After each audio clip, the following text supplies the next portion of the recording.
Hello, everyone. Welcome to this Agrarian Change seminar organized by the Journal of Agrarian Change. My name is Enrique Castañón Baibian. I'm a lecturer in international development at UCL Institute of the Americas, and I'll be chairing this session. I'm joined today by two co-organizers, Shreya Sinha of Queen Mary University of London and Amod Shah of the Institute of Social Studies in The Hague. Today we have a very exciting seminar with Carmen Soliz, who will be presenting the central argument of her most recent book entitled Fields of Revolution, Agrarian Reform and Rural State Formation in Bolivia. Carmen is a Latin American history associate professor at the University of North Carolina at Charlotte and a Bolivian historian. Her research focuses on peasant politics, agrarian reform, rural state formation, nation building, and social movements in Latin America. Carmen will speak for about 45 minutes up to an hour, and after that we should have plenty of time for a proper Q&A session. You're more than welcome to use your electronic hands if you want to intervene and to pose your questions, but you could also use the chat function. We will be monitoring that in any case if that's easy for you. Okay, so without further ado, Carmen, if you are ready, the floor is yours. You have 45 minutes. Fantastic. Thank you. Can you see me? Yes. Fabulous. So thank you very much. Good afternoon. And thank you to Enrique Castañón for the invitation. Thank you to the journal. And thank you to all of you for being here. So I'm going to present the main arguments of my book. And I want to start with this quote. Today, the 2nd of August of 1953 ends 400 years of oppression. Today, more than 2 million peasants have become part of the nation. With these words, President Víctor Paz Estenssoro, the leader of the Movimiento Nacionalista Revolucionario, the MNR, the revolutionary nationalist movement, announced the decree of agrarian reform that abolished personal labor services by indigenous tenants and distributed estates among peasants. This agrarian reform, along with the nationalization of mines and the extension of suffrage to women and Indians, constituted the three most important transformations of the 1952 Bolivian National Revolution, placing it within the pantheon of the great social revolutions in the 20th century Latin America. The Bolivian Revolution was a very unusual process, a very unusual political process in Latin American terms. It was as profound and far-reaching as the revolution in Mexico, yet its achievements, yet its agrarian reform did not take decades to be implemented as the one in Mexico did. Instead, de facto peasant land distribution started a year after the 1952 National Revolution and acquired rapid momentum. The Bolivian Revolution occurred at the same time that President Jacobo Arbenz in Guatemala was implementing a similar program of agrarian reform. Yet, unlike Guatemala's revolution, Bolivia's was not overthrown by covert CIA operations. It preceded the Cuban Revolution by only 7 years, but the MNR openly distanced itself from the Soviet Union. The Bolivian agrarian reform was as radical as the reforms led by General Juan Velasco Alvarado in Peru in 1968 and by Salvador Allende in Chile in 1970, yet its achievements in terms of land distribution in the highlands and the valleys were never undone by conservative reaction as in those countries. The transformations in terms of land tenure and power began in 1952 continued to shape Bolivia's contemporary politics, which makes this country a unique example in Latin America. The revolution and the agrarian reform brought a profound democratization of the state apparatus, the erosion of landlords' formal and informal means of power, and the expropriation of hundreds of haciendas in the most densely populated areas in the country. And for the ones that are familiar with Bolivia, of course, I'm talking about the highlands, the valleys, and the subtropical ecoregion of Yungas. Unlike other countries in Latin America, as it was the case of Guatemala or Chile, reactionary military regimes did not dare to undermine those conquests. The subsequent civilian and military regimes that followed the MNR's overthrow in 1964 sought to seal their alliance with the peasantry in order to secure their own political stability. In the late 1990s, when the influence of the once strong Bolivian Workers' Federation faded away and the traditional party system fell apart, the territorial control that peasant unions had in the countryside secured them national outreach. These peasant unions constituted one of the most critical factors in reshaping the balance of political power in the nation in the late 1990s and early 2000s. Although concentration of land in few hands continues to be a predominant factor in the profound inequality in Latin America today, and rural landed societies are still a decisive actor in countries such as Brazil, Argentina, or Paraguay, agrarian reform is no longer, as it was in the 1960s, a subject of discussion in the region. Yet, the legacies of agrarian reform in Bolivia and its profound political consequences in the makeup of the country's political map reveal the enduring importance of this issue for Bolivia and the rest of Latin America. So the question is, who was the engine behind this transformative change? In the first years after the revolution, the familiar image of Paz Estenssoro signing the Agrarian Reform Decree Law in front of thousands of peasants in the community of Ucureña reinforced the idea that the will of the president and legal fiat were sufficient to break the powerful hold of traditional land-owning elites. Critical of this view, this book places peasant and Indian petitions and struggles to obtain land and transform power relations at the time of the revolution at the center of the story. By looking at the fraught encounter between landowners, Indians, and peasants, we can see how central government policies were shaped, negotiated, and transformed at the local level. My findings reveal that the timing, depth, and final outcome of the land reform, a process ostensibly carried out by the Revolutionary Party, was fundamentally defined by local and community forces. So from the start of the revolution, the MNR spread the idea that it was the party, the leading force for change in the countryside. This suggested that peasants were very much passive and grateful beneficiaries of the agrarian reform.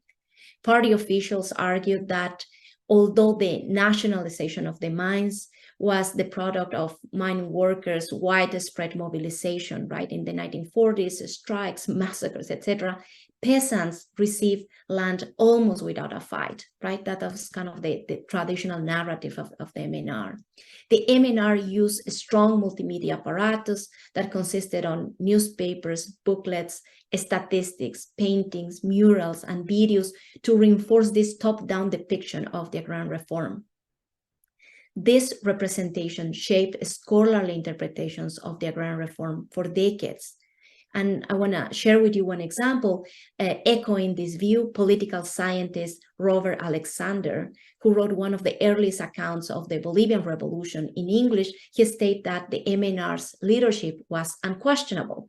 And he said, and quote, "For the first time, the Indians had a protector of their interest." So what I want to do now is to kind of offer a very brief overview of the historiography of the last 60 years, and I promise I'll be brief about the question of political mobilization in the countryside. And I want to mention first the work of, which was very influential, very important, of these anthropologists, Dwight Heath, Charles Erasmus, Hans Bachler. And their work was important because it really, they work in different regions in Bolivia, and they gave us a chance to understand the effects of the revolution and the grand reform in different sectors of the country, in different regions. And in their conclusions, they say, and quote, "The idea of Bolivia's land reform as having been the product of grassroots action on the part of the illiterate Indian majority is not supported." End of the quote. So these authors argue that peasants only started to organize politically when the MNR launched a national program for peasant unionization. In their view, the peasant union was not based on any previous peasant or Indian structure existing in either haciendas or free communities, but rather was modeled on industrial labor unions. A new set of scholarly works from the 70s re-examined the sources of political mobilization in the countryside. And they all agree it started at the top and worked down. So let me offer you, for example, the work of Jorge Dandler. His work was really influential in the 70s, and he demonstrated that peasants organized the first peasant unions in the valleys of Cochabamba more than a decade prior to the revolution. Yet, for him, neither the peasants nor the MNR were the engines behind peasant political mobilization, but for what he called political brokers. And of course, he was using the term of Eric Wolf, and he was referring in this case to rural teachers and left-leaning political party activists, such as those in the Partido de Izquierda Revolucionaria, the PIR. And he said, and quote, "Their work was vital in connecting parochial peasant demands with emergent national ideologies." So these studies challenged the MNR's self-proclaimed role in leading the agrarian reform and bestowing land upon Indians. They offer a denser depiction of the political dynamics of the decades before and during the revolution, and enlarge the view beyond the MNR's official narrative. However, all of them stress that Ucureña, this community in Cochabamba, was the one place where this early peasant politicization took place. These works assert the unique role of this region within what they see as a sea of unorganized and depoliticized indigenous and peasant communities. So the problem, of course, was that these authors were limiting political organization to the frame of the union, and all other forms of political action fade from their view.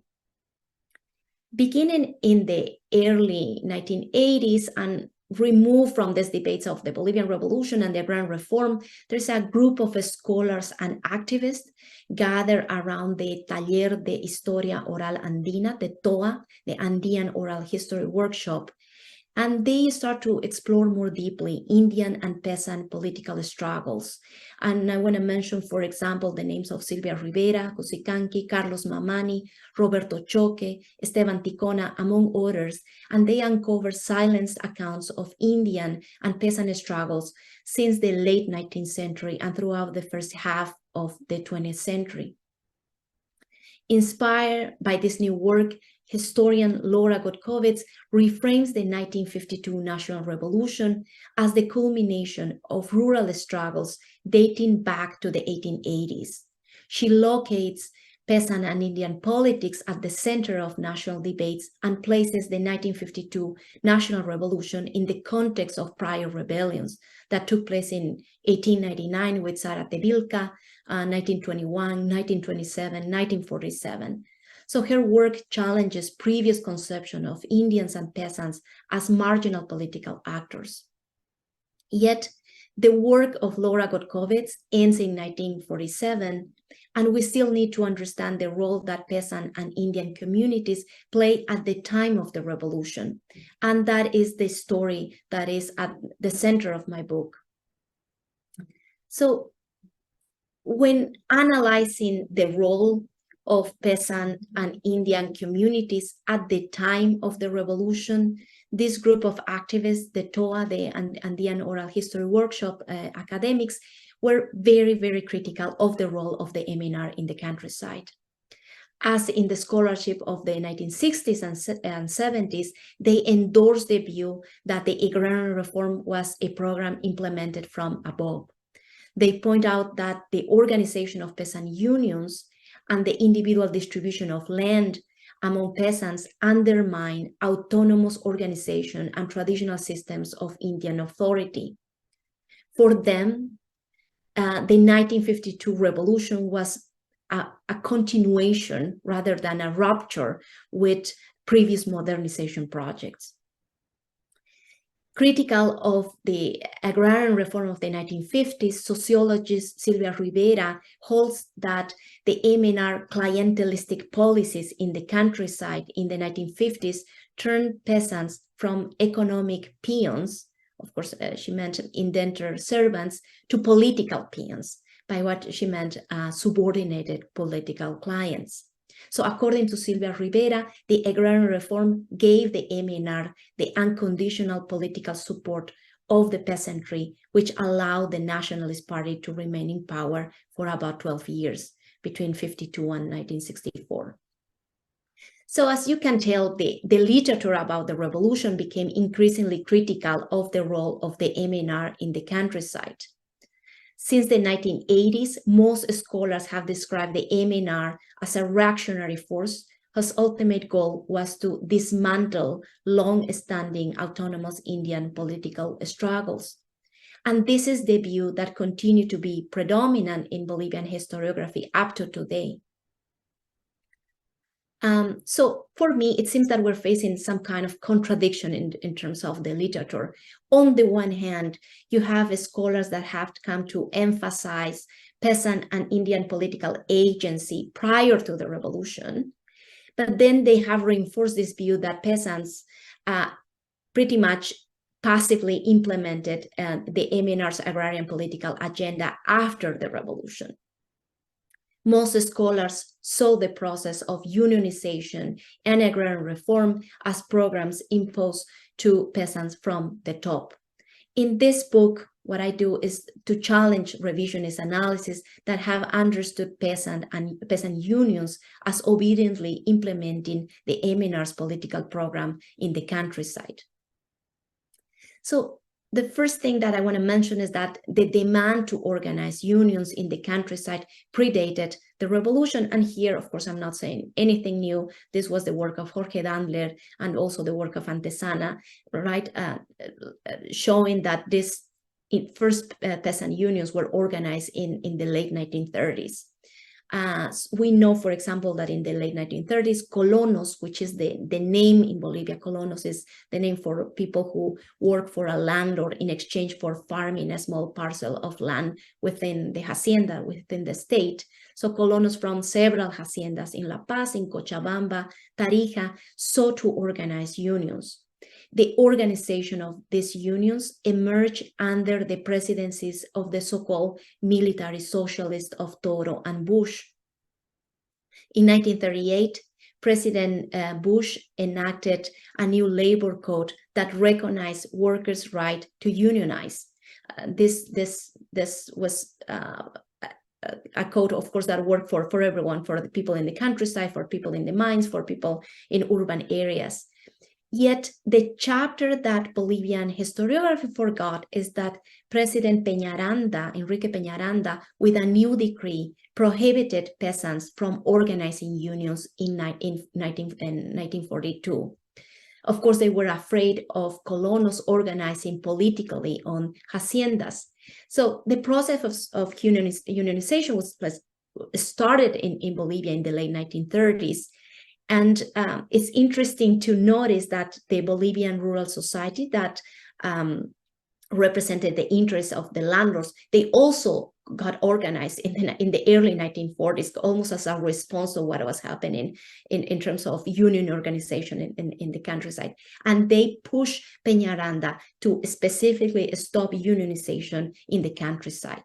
So this previous history explains why, as soon as the MNR decreed peasant union organization in 1952, literally thousands of colonos and comunarios, which is the name in Bolivia for members of still existing corporate Indian communities. So colonos and comunarios, following the contours of the haciendas and communities, organized hundreds of territorialized unions. This means that the MNR's decree on peasant unionization did not start the process of unionization, but unblock a demand that was already there. Second, the other thing that really called my attention was that I started finding in my research some reports from the MNR, internal reports, right? Especially in Cochabamba in 1952 and 1953. And they usually complain that in the best scenario, we control 10% of these unions. So the MNR testify, the emergence of this process of rapid unionization in the countryside, but they were usually complaining that they barely have any control of it. In terms of land distribution, I argue that peasant unions led the process of land distribution among the beneficiaries as the government quickly lost control of the process. And here, I want to mention some differences. Of course, I am a specialist in Bolivia, and I know less about other places, but there was nothing in Bolivia like what you find in Mexico, like a comité ejidal, right? That there was literally guiding the process of distribution, or what people was going to produce after the process of land distribution happened, or an institution like in Peru that was called the SAIS, right? That's kind of very similar. There was nothing like that in Bolivia. I also find that in the agrarian courts, landlords in the process of starting the demand, right, or in the legal demand during those court cases, they often denounce the continual growth of the number of peasants demanding land. Many landlords complain that not only the colonos on the estates, but also their landless relatives were acquiring parcels of land at the expense of plots that should have remained in landlords' hands. For example, they will complain, just to give you an example, they will complain, if there was 40 people working in my hacienda, why on earth my land now has to be divided among 200 people, right? So what I find is that in many of these court cases, the local judges at the local level, and then much later the Consejo Nacional de Reforma Agraria, the National Council of Agrarian Reform, restricted land distribution only to the people who was working in the hacienda, the colonos. Yet, in his verdict, acknowledging how difficult it was to expel peasants who were already occupying the hacienda, the president often ruled differently, declaring the expropriation of the property in favor of all settlers. And that's how what's the verdict is going to say. So they didn't have to deal with the question if they were colonos, temporary workers, or landless peasants. The other element that really called my attention was that official reports usually refer to the agrarian reform. This was the MNR and the subsequent governments too. They usually refer to the agrarian reform as the pearl of the revolution, right?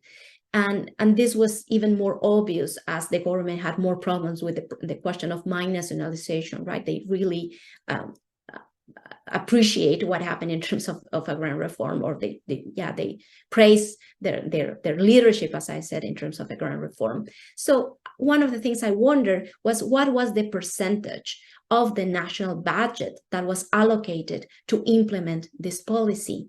And in the best scenario, in the best years, we're talking about 2% of the budget, right? 1.5, 1.8 for most years. And as I was reading the court cases, which are at the core of my research, already in these provinces, you can tell that of the limited resources that officials had to implement the policy. There was never gasoline to travel, there was never paper, there was never ink, right? So one of the questions that I have is, how is it possible that Bolivia could have implemented such a distributive and effective policy of land distribution if the state did not allocate enough resources? The question is, who bear with the burden of implementing this policy? And of course, the answer is the peasant unions. The leader of each union, elected yearly on a rotational basis, a principle that follow the Andean principles of political organization, was in charge of dealing with the heavy agrarian reform bureaucracy, both in the provinces and in the capital city of La Paz. These unions became the most important actors in the implementation of the agrarian reform. Another element, which is another contribution of my book, is to reveal the distinct agenda of the excomunarios. So the excomunarios is the name in Bolivia for members of former indigenous communities who had lost their land to the expansion of the hacienda and who had become a dependent labor force on the land they used to own or on neighboring haciendas.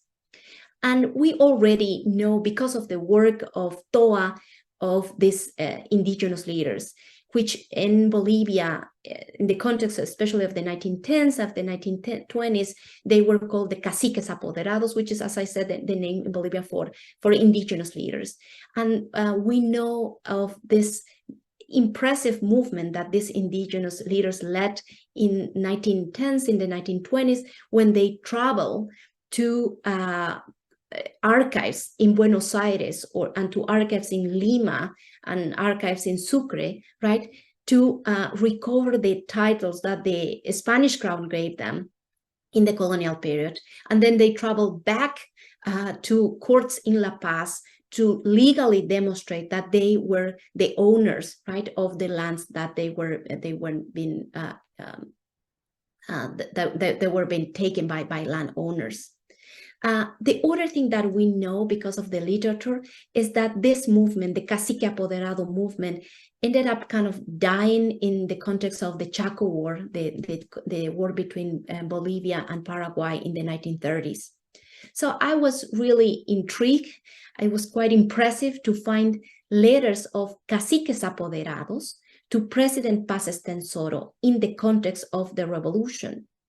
And the content of these letters is super interesting. On the one hand, they claim to support the revolution. They claim to support MNR's nationalist ideology, yet they claim to disagree with the government's agenda that proclaimed land for those who work it, which is, of course, the principle that the MNR embraced after the Mexican Revolution. Instead, excomunarios proclaimed land to their original owners. So these indigenous leaders, instead of expropriation, were demanding restitution of their communal lands. Excomunario political action after the revolution succeeded in reshaping the government agrarian agenda.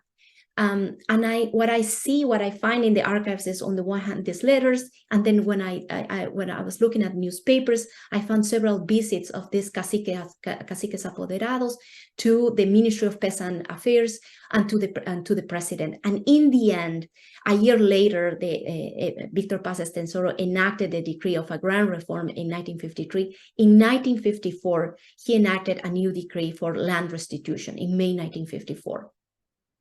And what I also find is that these excomunarios use this new legislation to regain lands lost to the hacienda since the 1900s, and in some cases even prior to the 1900s. And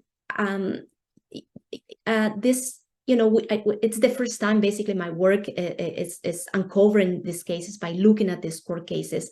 I find once a reference by Tristan Platt saying that the decree existed, but we really don't know, what was the importance of this decree in the countryside.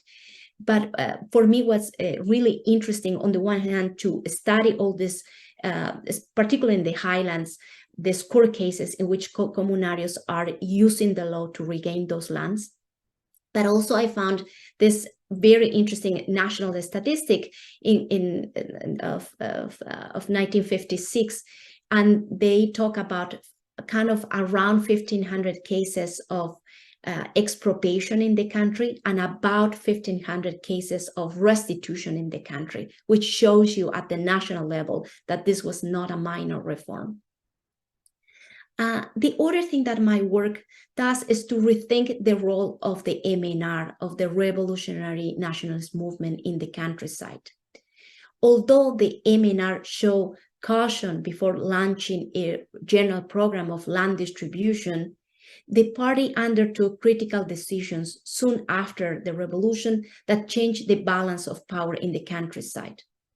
So first, Víctor Paz Estenssoro, afraid of landlords' political maneuvers, dismantled landlords' association known as the Sociedad Rural Boliviana, the Bolivian Rural Society, undermining their capacity to respond as a class.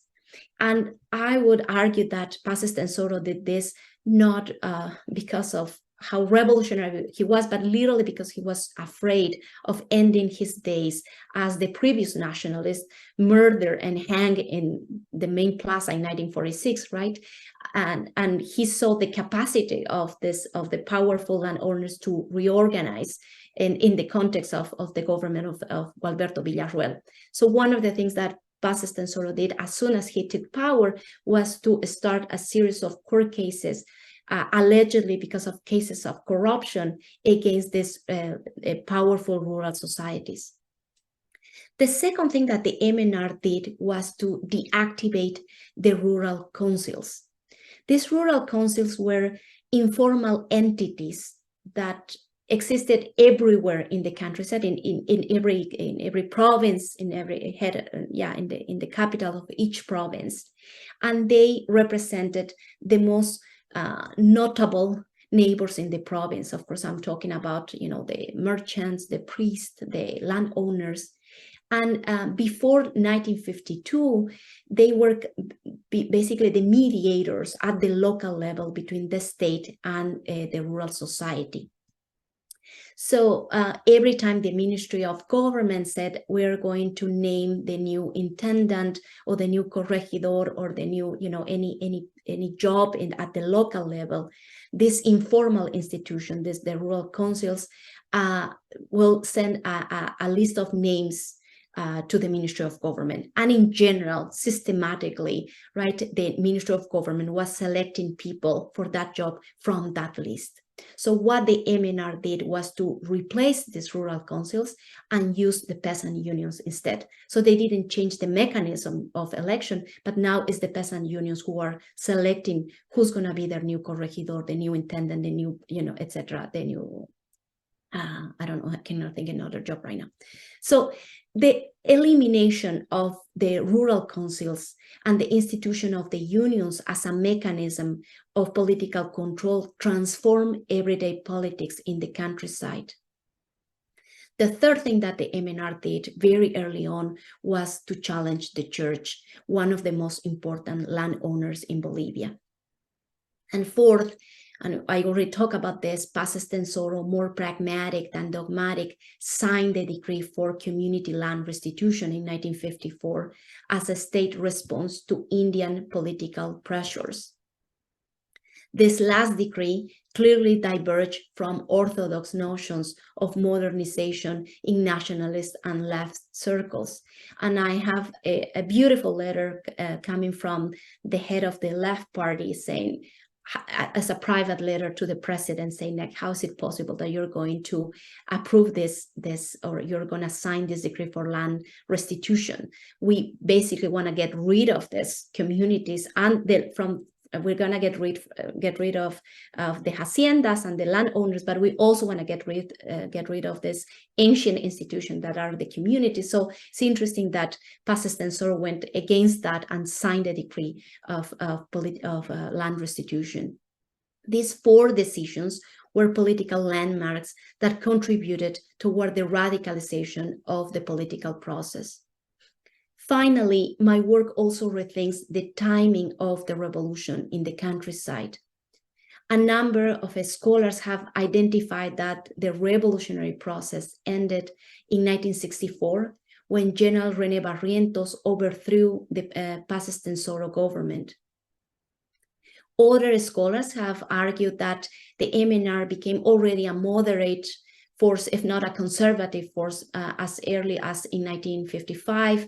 I'm referring, of course, to the work of Sergio Almaraz, James Dunkerley, James Malloy, along with the most newest work by Kevin Young and Stephen Cody. And they argued that, the decline of the revolution had already begun in 1955 when the MNR shifted to the right. These studies point, for example, to the fact that the government approved a new code on hydrocarbons, right, which ended up opening investments to U.S. oil companies in 1956, passed an austerity plan for monetary stabilization in 1956, and launched the Triangular Plan, which gave the government a new opportunity to discipline the combatant workers' movement in the mines in the 1960s. Although these policy changes are key to understanding the course of the revolution, particularly in terms of the government's relation to the US in the middle of the Cold War. The timing of the revolution in the countryside does not parallel the timing of the revolution in the mines and in the cities. So we know that peasant land seizures started at the end of 1952. Yet peasant legal claims for land expropriation began only at the end of 1954. So first, the government needed to create the Ministry of Peasant Affairs. They needed to organize the Consejo Nacional de Reforma Agraria, the National Council of Agrarian Reform. They needed to name those agrarian judges for every province. So the institutional framework was not there, and it was only at the second half of 1954 that peasants were able to present their demands. So what we find is that although President Paz Estenssoro signed few decrees of land expropriation in 55 and in 56, it was in his second presidency that Paz Estenssoro boosted land expropriation in favor of former colonos as a way to consolidate his alliance with the peasants. After 1964, General René Barrientos, he was in power between 64 and 69, he aggressively repressed the miners. However, he sought to secure his alliance with the peasantry. He enacted the famous or infamous Military Peasant Pact, and we know because of scholars like René Zabaleta Mercado and Silvia Rivera, they have argued that the Military Peasant Pact favored the military because it have guaranteed peasant subordinated support. However, we also need to reconsider the importance of the pact for the peasants. So what I find once Barrientos took power was dozens of former landowners, and they were petitioning the new president to review the last 12 years of agrarian reform. They argued that the MNR had illegally expropriated, which was true, medium and small-sized properties or properties that had significant capital investment. What is interesting is that neither Barrientos nor the more violent regime of General Hugo Banzer Suarez, who was in power between 71 and 78, reversed those processes. In fact, Barrientos enacted key decrees that prohibited any revision of lands already granted to peasants between 1952 and 1964.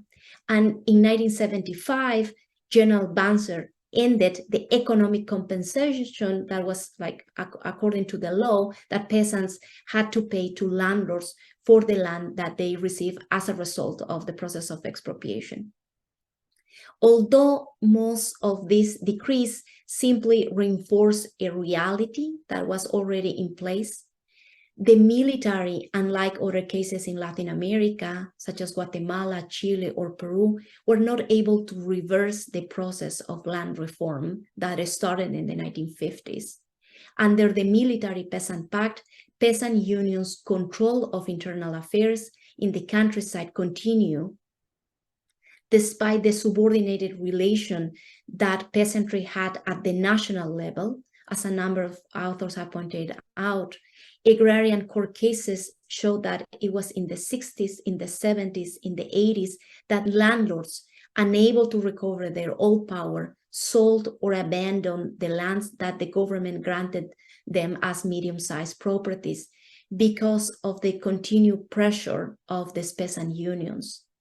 And this pressure was applied through, for example, when colonials refused to work for a former landlord, even if he was offering wages, for the continued stealing of livestock, the burning of the hacienda houses. So I found cases, for example, in the 1980s saying like, I'm going to, I used to have a medium-sized property, which I consolidated this property after the agrarian reform, but I'm going to sell this property at any price because, you know, this is the third time that peasants have burned my house. So all of these actions ended up pushing landlords off the countryside. So it was over the course of the 1960s, the 70s, the 80s, that peasant unions won full political and territorial control of the countryside, and that the countryside became predominantly indigenous, as is the case up to today. Thank you. Thank you very much. Thank you very much, Carmen, for that very rich and insightful presentation. Now is the time to have a Q&A. So if you would like to pose a question or perhaps a comment, feel free to raise your hands or to use the chat function there. I have a couple of my own, if that's okay. Perhaps we can start with that one while people think, then we'll have Angus and others join. I really enjoyed your presentation, Carmen, so thank you very much. One of the things that I was thinking is if your study, the very detailed study of the consequences and how the agrarian reform took place and the pressure of the peasantry, it seems to me sort of a bit more focused on the highlands and valleys where we saw this transformation in land tenure and so on. But I was wondering if your detailed study also give us some elements to think what happened in the lowlands. As we know, the impact was highly uneven in terms of land distribution and so on. So if you can comment on that. And the second one, excuse me, just one more, I promise. The second one, it's about this modern project of the MNR. It was highly interesting that you raised that point, because Javier Albo and others have always sort of argued that the MNR was promoting the peasant identity as more compatible with a modern project against a sort of indigenous or Indian identity. So you said that that was not the case. I was wondering if you could expand on that. And then perhaps for this first round, we can take Angus' question, then it will be 3, and then we have another set of 3, if that's fine. Angus, go ahead. Yeah, thanks, Carmen. That was really, really interesting. So great to hear someone speak about their work when you're kind of familiar with it, you kind of get a different perspective. And I was really interested what you were talking about at the end when you were kind of talking about the revolution. And I wondered for you, what are the temporal and spatial limits of the revolution, right? Because you said that for people like James Dunkley, the oil code in 55, the stabilization plan in 56, Plan Triangular in 61, were moments when kind of you could already see the revolution was petering out. And you were arguing that in the 60s, 70s, into the 80s in certain rural communities, right, that there were still legal processes going on and the effects were still being felt. And I wondered, to what extent is that still the revolution, right? Is that where, and how do you situate kind of agrarian reform vis-a-vis the revolution? And then where does the revolutionary state come into that, which what Zavaleta talks about in terms of this period? Because I think Ike is right that this process that you're talking about is definitely true of the highland regions and the valleys of Cochabamba. It is definitely not true of the agrarian frontiers that are opening up in the lowlands. Which have quite different processes of consolidation and what the revolution means. So I wondered, given what you were talking about in the last 10, 15 minutes of your presentation, can you kind of help us delineate when the revolution starts and when it ends, and how the different bits fit together in terms of agrarian reform inside the revolution, but also highland, lowland, and how those kind of different areas or kind of geographical reasons fit together? Thank you. So Carmen, if you can start with those, please. Yeah, sure. Thank you very much to both of you for those questions. So I'll try to go in the order of the questions. So there's no question that the effects of the land reform process were very, very different in the highlands, valleys, the region that I'm actually studying versus the lowlands, right? That the effects of the agrarian reform were very different, and the way the MNR saw the Indians living in the lowlands was very different, right? The law of agrarian reform, they actually said those Indians needed to be protected, right? So it really reminds us to kind of the logic of the late 19th century. The other thing that was, of course, very different is that the MNR, and this was not only the MNR, this was projects in the 1940s that they want to colonize, quote unquote, those areas. They understood that those areas were empty. And so there was kind of this initial desire, right, to, as I said, to occupy those areas. And this was not possible until they finished the roads, right? The La Paz, Santa Cruz. So those projects of the 50s. So those projects, as I said, already kind of started like 40s, 50s with the roads, et cetera. But when you see a massive change is under the military dictatorships of Banzer first and Garcia Mesa in the 70s, in the 80s, in which they are literally giving land to these landowners, right? So while it's very distributive, the process of land reform in the highlands, what you see is concentration of land in the lowlands. And that is why Bolivia kind of has to rethink the process of agrarian reform in the context of the 90s, right? And Bolivia, in general, this is a massive claim. This is not working. We need a new agrarian reform. And in 1996, it was actually Sanchez de Lozada who signed the kind of the new law of agrarian reform. And the goal was to, grant some territories to people in the lowlands. So yeah, there's no question that we're talking about very, very different processes. About your question, your second question, well, what I will say is that, the MNR, the more you read, and the Left Party and the Trotskyist Party, you kind of read their pamphlets, and they all kind of envision this idea of modernization, right? So, one of the things that I said in the book is that for me, especially in the context of the 1940s, agrarian reform, rather than a project, is an umbrella of multiple projects. But probably what was interesting to see is how the comunarios push their own agenda of what agrarian reform meant for them. It was restitution of our lands. And that will bring clashes with the colonos who were, no, we actually like this idea of land for those who work it. So I will say that, the MNR was smart to kind of negotiate and navigate this within kind of these multiple waters.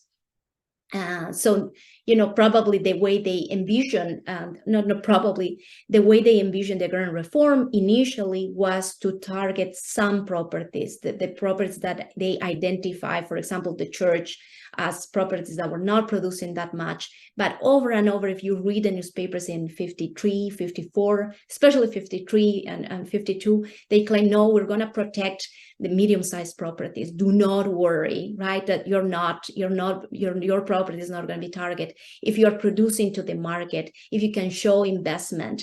And I have case after case in which landowner says like, but here's my investment, but here is like my production, and those lands are going to be taken in the end, right? So kind of the MNR adjust their program, their policy of agrarian reform to as I said, to peasant pressures. And Agnes, thank you so much for that question. So probably what I'm trying to do, and I'm not sure if I can. I mainly want to kind of challenge this idea, right? Like when we think in the revolution in this kind of very like strict terms, what does that mean for in the context of the countryside? So what is one of the questions? And the argument that I'm trying to make is that for me, we could not have a process like what we had in Bolivia in the 1990s, in the late 1990s, right? And we could not have a process like today, what happened in contemporary politics today, if we didn't have a 1952.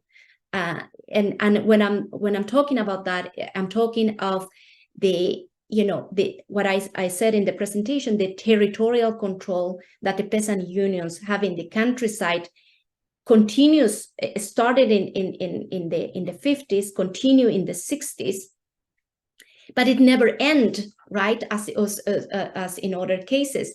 And if you look at the political map today in Bolivia, you cannot win elections without the support or if you don't control these regions. So what you see in Bolivia, and as I know that the Bolivians are really familiar with this, the cities have changed their mind about Evo Morales.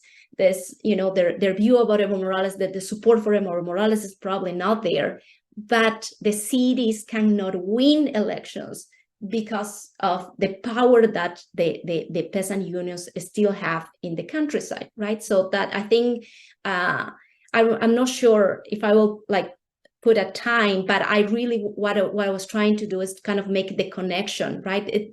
This thing did not start in the 80s only with the Indigenista movement. It kind of has this long tradition that comes from the 50s and that kind of a neglected history of the revolution. Thank you, Carmen. Let's have a second round. I remind people that you can use the chat function if that's easier, or you can raise your hand. Cristobal, you're next. You're on mute. Yes. Thank you very much for the excellent revisionist presentation, or you're challenging various ideas. And I particularly want to make a comparison with other Latin American countries, which makes it very interesting, the situation. For example, with Peru particularly, but also with Chile and other cases one can use. I think a key issue is what you mentioned before, the history of before the Mineral Revolution, of previous organizational capacity of the peasants at the local level, the caciques and so on. And the importance also of Peasants and Soro of granting restitution, land restitution, rather than just land redistribution to the peasants who previously worked in the haciendas.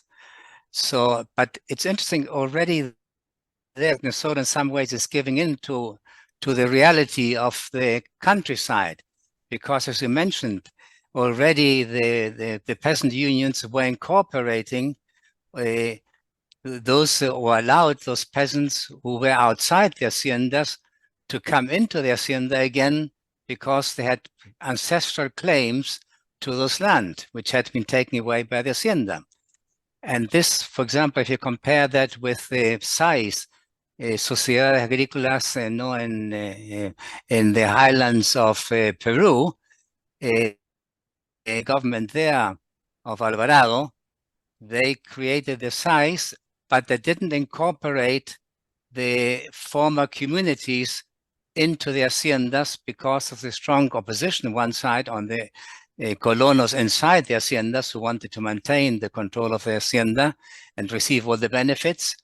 But that sooner or later led to problems in the size, because then the comuneros, which were outside the haciendas, invaded the lands of the beneficiaries of the land reform, the colonos, who now had become collective owners of the land. And sooner or later, the size disintegrated, because of these land invasions, and the reform took a different character. But there was a whole conflict there between the peasants inside the haciendas, which were also indigenous, and the peasants outside the haciendas. And in the Chilean case, if you look at the case of the land reform and what Allende did, of course, with a much lower percentage of the indigenous population, which was mainly confined to some province in the south, in Cautín, there the government expropriated the haciendas, and the peasants got the land. But there was no restitution. And the whole conflict nowadays in Chile is that the indigenous people now, which lost their land actually after the counter-revolution of Pinochet, they lost the land again, the land that Allende had given them, but Allende had only given the land of their haciendas, but didn't restitute the old lands which had belonged in those regions. Most of it belonged to the Mapuches. So that's the claim now. It's still an unresolved issue, and still the conflicts continue. So in that sense, it was very, in some way, smart of President Soto to sign this law of restitution, because in the long run, it solved a possible conflict between these internal and external peasantries. And in some ways also he recognized the reality, perhaps, of the situation, because, as you mentioned, the peasants were already from outside already had enjoyed the haciendas and so on. But one final point to make. So I just want to mention this importance of restitution. Was a very good and a key difference with other Latin American countries. But the other side of the coin is, and in some ways, it's the whole issue of the Oriente, of the land reform in the Oriente, which in some ways tried to relieve the pressure for land by then of the highlands. Many of the colonos and or the workers in the lowlands came from these highlands. But the problem is, although they control the territories in the highlands, the key issue is they don't control the agrarian policy, and they left in poverty because of the price policy, the lack of credit, the lack of support for infrastructure, for investment, and so on. So, okay, you have your land, but you see how you create your new living conditions and so on. They didn't receive any major government support to make it prosperous. And all the emphasis and the most of the agrarian production now, with the soya beans and export, the agrarian sectors now, it's really the silver and the lowlands, and it's not the highlands are left there, with their self-consumption and so on. Anyway, just a comment of a very interesting paper. Thank you very much. Thank you, Cristobal. Very, very interesting comment, raising many issues there. So, Carmen, perhaps you can address, there are several issues that perhaps you would like to comment on. Yeah. Basically, I want to thank you, Cristobal. Thank you so much for the comments. I agree, and it's very helpful to kind of see your perspective on the Peruvian and the Chilean case. I was reading the book of Javier Puente, who I think was published this year or last year, and James Mestas for Mexico also published this of last year, and they basically address this question: how in the end the size ended up fighting the comuneros, right? So what the Shining Path found like a fertile ground of political conflict between the state and the comuneros in the case of Peru. And James Mestas, in the case of Mexico, also kind of looks how this Comité Ejidal was making decisions, marginalizing, right, the especially the people who did not belong to the ejido in the case of Mexico, and in the case of the example that Mestas is analyzing. So I totally agree with you that maybe because they didn't have probably the strength of the state, and probably that was probably one of the answers why, President Soto was like, and it's very funny to see those verdicts in which they say divide the land between the settlers. they just gave up, right? You can do whatever you want. I wanna mention one more thing, is that although I think they abolished conflict at the state level, I don't think they were able to abolish total conflict at the local level, because one of the things that you see in Bolivia is a lot of rivalry between the colonos and the comunarios. And they said, well, I'm going to kind of recover the land. Here are my papers of the land that used to belong to my grandfather. Here my 80 hectares. And the MNR said, well, but we already have 4 or 5 people working in that land.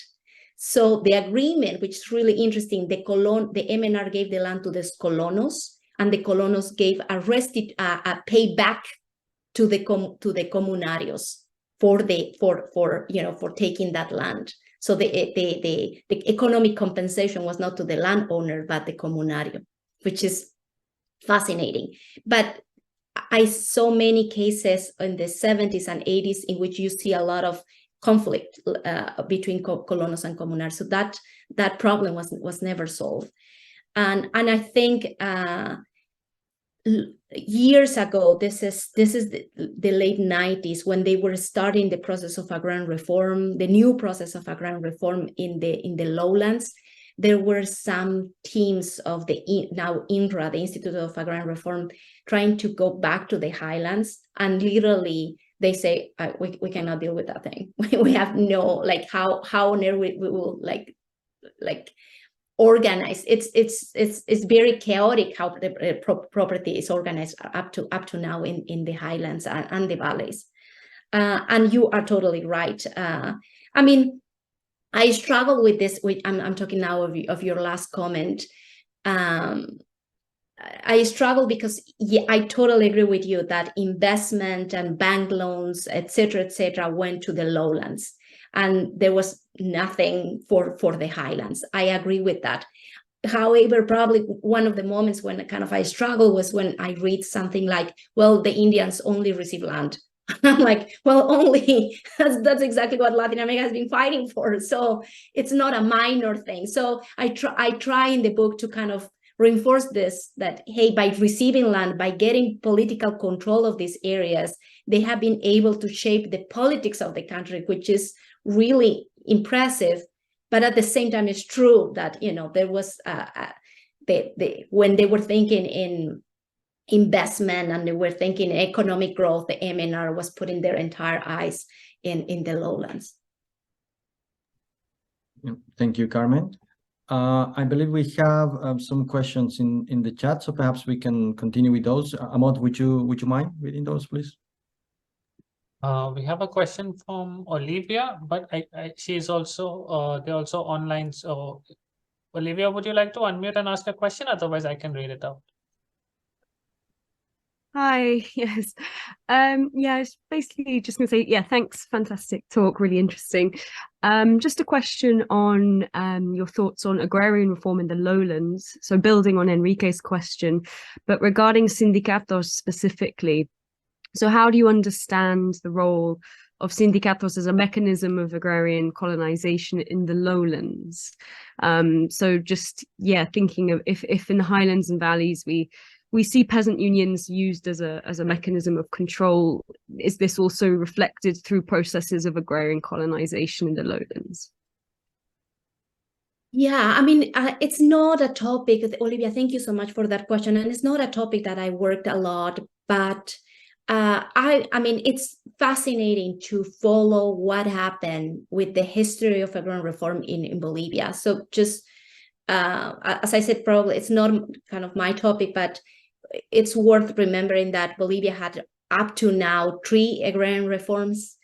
The one that I describe in the book, the one of 1996, that primarily the idea was to have a better sense of the property in the lowlands, and the law has this annex basically in the law that recognized indigenous territories to people in the lowlands. So that made a massive, significant change in the late 90s in terms, especially for indigenous peoples of the lowlands, right? It was the first time that, I don't know, the Chiquitanos, the Arajonas, the Tacanas, et cetera, were having sections of territories, not plots of land, which was the case of the spirit of the 1953 agrarian reform. But when Evo Morales took power in 2006, and I think this is very clear in some of the texts published by Álvaro García Linera, and which the government at that time argues that, there is an artificial division, and he claims I'm talking about Álvaro García, an artificial and a kind of more NGO mind division, imposed division between the people of the lowlands that are indigenous and the actual non-indigenous, the fake indigenous that are the people who's migrating from the highlands to the lowlands, right? So he argues that that is an artificial division, and we should give land to everyone. That said, I hope I'm making sense.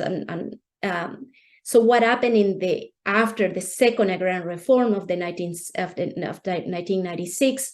The government and local elites, Santa Cruz elites, were really interested in giving land to the Indians of the lowlands, who were the few Indians, and trying to stop some of those waves of migration that were coming from the highlands. And by Álvaro García Linera saying this is an artificial division, everyone, right? Everyone has access to land. They were trying to, hopefully the word is correct, legitimize the right of these colonizers to have access to land. So that is kind of the process that we see in this since 2006, since 2012, in which again the right and the connections, the rights and the connections of the indigenous peoples of the lowlands and the government have become a lot more weakened, right? And the connection and the relationship between these colonizadores, meaning migrants who originally came from the highlands, who are moving to the lowlands, right? And they are claiming, and I want to quote the title of Tomás Grisafi's article, right? We are originarios, we're just not from here, right? That's kind of the argument behind, and they are demanding equal access to land, and they have gained access. And particularly we see this in the case of Chapare, or we see this in the case of north of La Paz with the Tacanas. And again, now we have this dispute between this indigenous people of indigenous lowlands, these huge pockets of landowners and colonizadores, and we cannot put them as just one actor. There are three actors in struggling for the same land. And I will say, Olivia, hopefully hopefully I'm answering your question, but the role of this peasant unions, right, is every time that you call for a march, you have all of these unions marching, right? So it's impressive, the political power that these peasant unions have in the highlands and now that in the lowlands as well. Thank you, Carmen. I believe we have another question by Estrella, I think. Yeah. Hi, Carmen. Thanks so much. Can you hear me? Okay. Yeah. Thanks so much. I really enjoyed that. And I don't actually know very much about the details of Bolivia to be, asking a question about that. I actually had a question about your kind of experience with the archives, and, you mentioned a lot of letters, and, also from what I can gauge from your talk, there also there's some personal material, but also kind of reports. And I just wonder, like where did you find this kind of material? What was your experience of working through it? And also, like, maybe your reflections on, what kind of silences did you find in your own archival work? So I really like to hear your thoughts on that. Thank you. Thanks, Enrique. Thank you so much for that question, which is, I think, historians' favorite part, right? Like, yes, I want to talk about archives. So I was quite lucky, I will say, because I was telling you about this kind of waves of agrarian reform in Bolivia, and the second agrarian reform took place in 1996. And at that moment, the Bolivian government decides we cannot even start this process of agrarian reform in the context of the 90s if we don't even organize a little bit the process of the 50s, and because it was chaos, right? So it was really hard for people in the 60s or the 70s to study the agrarian reform. So when I started my project, what I found was this very organized agrarian court cases by department, by a state. So there are like 9 institutes of agrarian reform and in each capital of the city, and you find them by provinces. So it was a pleasure to work in those archives. However, they are not archives that are open to historians. They are living archives. So my kind of the funny part of my experience was that I had like, you know, like other peasant leaders just in the office and lawyers and me, right? So like, and everyone is like, hey, can I see this case? Can I see? And I'm like, can I see like the entire province, please, right? So it took me some time to kind of get into this archives. And I found this beautiful source too, which were letters to the president.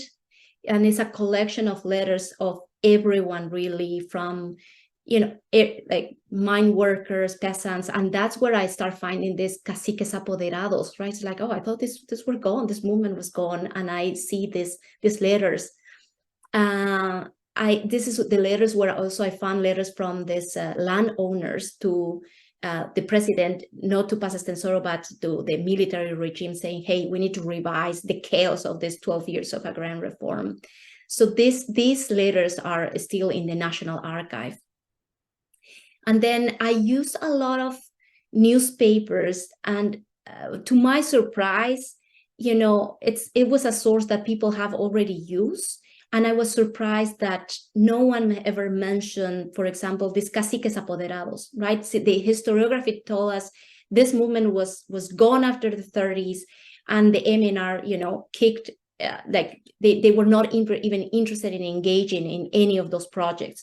And I see visit after visit of these caciques apoderados, right, to the president. And what was interesting is that if you read the headlines said Indians support the president, right? They didn't say anything about the caciques apoderados, but then when you read the whole article, you see, you know, who's the description of who's coming, and it says cacique apoderado, blah, blah, blah, cacique from this province, and they are, you know, discussing. So you really need to pay a lot of attention to those articles, but they were there, which was quite surprising.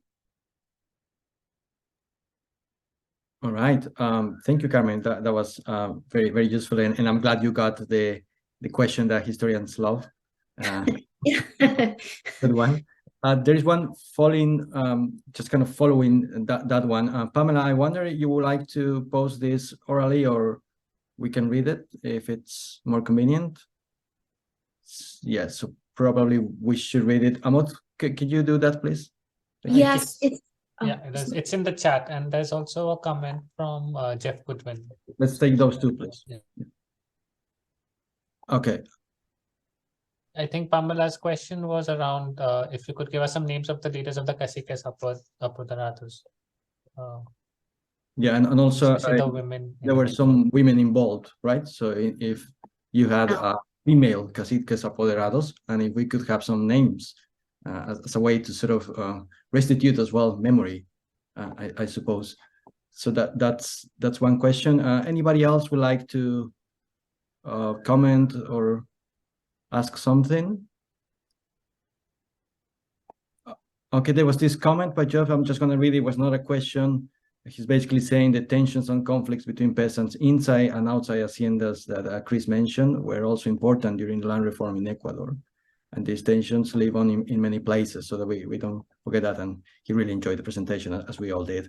So probably you can reply to Pamela, and then we'll see if we have one final round of interventions. Carmen, go ahead. Sure. Pamela, thank you so much. And the name that comes to me, and he was actually, and I have the book, so that's why I can remember him, is Santos Cornejo, and I can write it if you're interested. And he sent some letters, but he called himself, or he signs as the kind of a letter from the principales caciques of the Republic, representing the Indian race. That's how they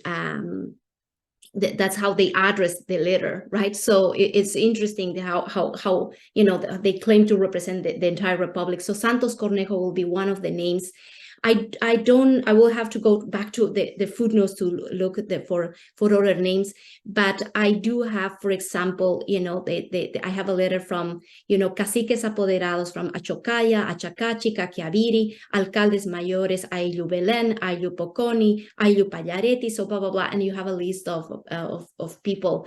I basically, and I'm looking at my book, I copy like where they were coming from, and I have I don't know, in my sources and the footnotes other names.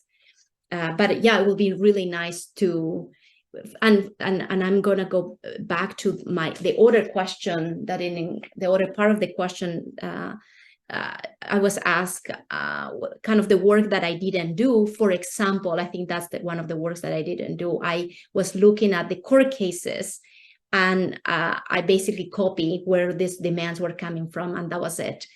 But, I would like to know who on earth were these people, if I could find, some of their heirs or their family, or I could interview some much more oral history. I didn't have any chance to do oral history. The other thing that I think was missing in my work is, again, I see the peasant unions and the leadership and the work through the court cases. But again, it will have been nice to kind of go out and do, again, more oral history with those peasant unions that I didn't have a chance to do. So I think some of the politics I'm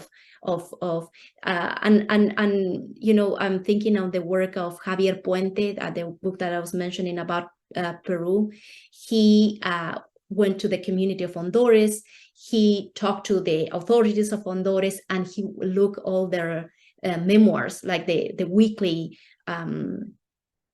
memoirs, or notes from each session. I didn't do all this other part. My work was really focused on the court cases, and that was it. Okay, Carmen, and just to check, there were no female names that you recall, right? No. Yes, they got access to land.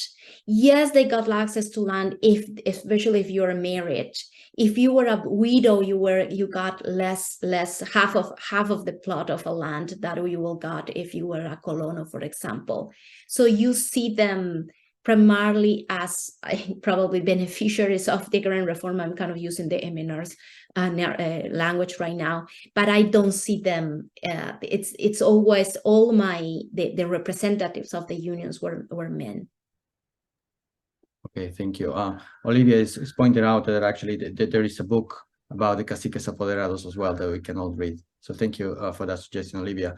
I wonder if let me add a point that, Olivia, thank you very much. I think the work of Huáscar Ari is really important, but he says nothing about, again, he kind of repeats the TOA version of the 1952 process.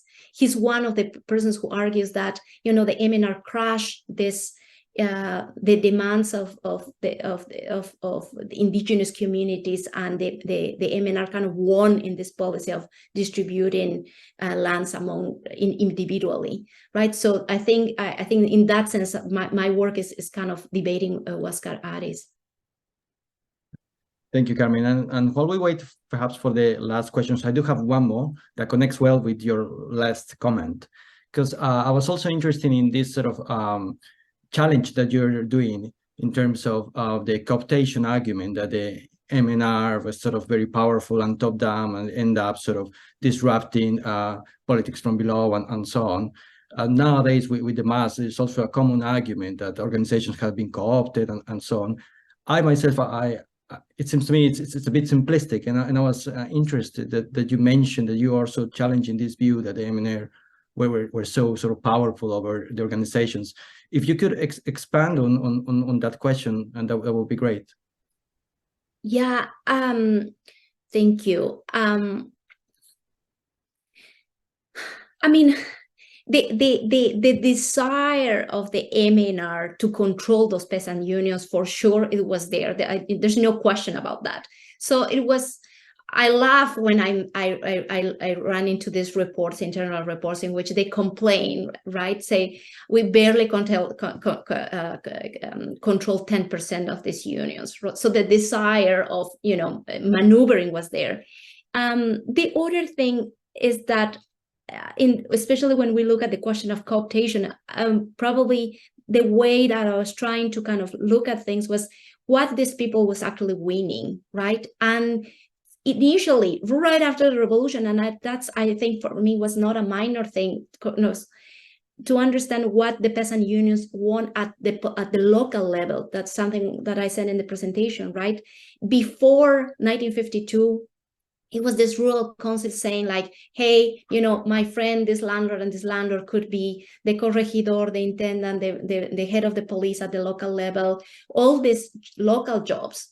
And right after 1952 is the peasant unions who are going to control the political power, right?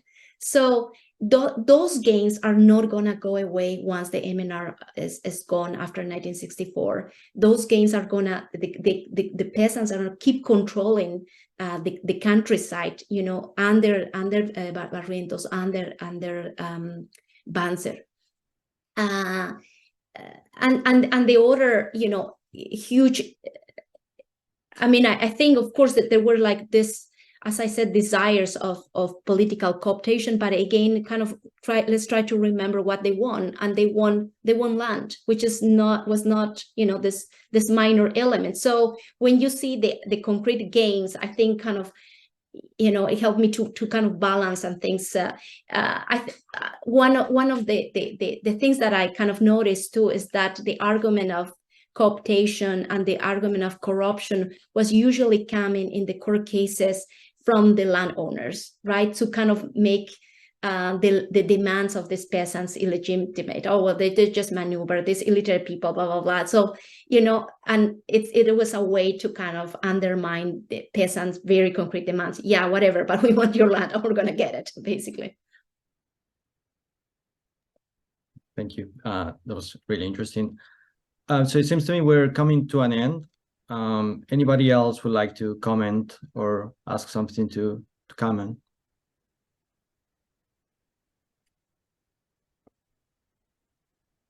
All right. In that case, I think we had a wonderful discussion. Lots of people enjoyed the talk. So thank you very much, Carmen, again, for your time. We also certainly learned a lot. And I got the book recently. I'm looking forward to read it. So we should have another chance to speak as well. So that's it for today. We're gonna have our next Agrarian Change seminar. I don't have the exact date in my mind, but Amod can help. It's on November 16th. It's by Jayasilan Raj, who's a senior lecturer in King's College, and he'll be talking about his book, Plantation Crisis, which is on, you know, Dalit workers in India's tea belt. So yes, we'll be circulating registration for that soon. Thank you. So yeah. So please join us for that one as well. Another great seminar. So that's it. So thank you for your time, and see you next time. Thank you, everyone. Thank you.